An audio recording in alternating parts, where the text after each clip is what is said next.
Belle est un bateau signé par Dimitri Le Forestier, qui est un architecte naval qui a eu une vie avant d'être architecte naval.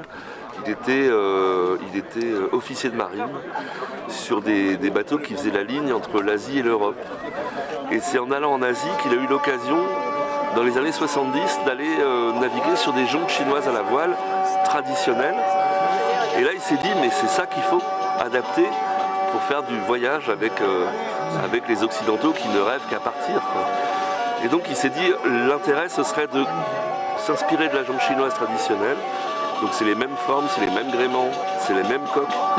Mais simplement le procédé de construction, c'est un procédé contemporain. Et donc la technique de ces bateaux, c'est une double coque en bois moulé à l'extérieur et bordée sur lisse jointive à l'intérieur. Ce qui fait qu'on a une épaisseur de coque qui fait 2,5 cm. Et c'est ça qui donne à la fois la légèreté et la rigidité de ces bateaux-là. Et donc après, on retrouve le gréement des jonques chinoises traditionnelles. Les jonques chinoises étant les plus réputées d'Asie, parce que chaque pays d'Asie avait sa tradition de jonques. Et voilà, il y a des jonques laotiennes qui ne sont pas les mêmes que les jonques cambodgiennes, qui ne sont pas les mêmes que les jonques chinoises, etc., quoi. Et celle-ci, donc, c'est une jonque d'inspiration chinoise, avec comme particularité d'avoir 2 mâts autoportés en bois moulé, c'est-à-dire qu'il n'y a pas de câble. Il n'y a pas de câble qui tiennent les mâts et les mâts se déforment comme des cannes à pêche sous l'effort. Donc c'est impressionnant parce que le mât se déploie comme ça, il se tord et l'effort est contrebalancé par cette souplesse.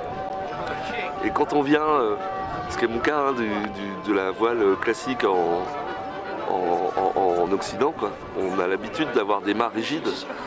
Et on n'aime pas beaucoup les voir bouger, quoi.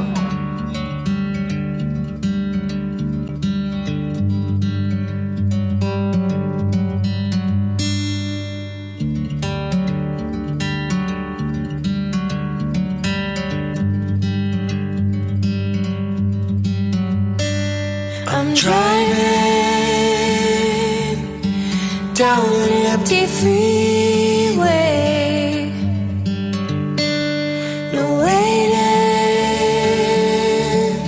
for the light to change. I'm seeing the sunrise behind me.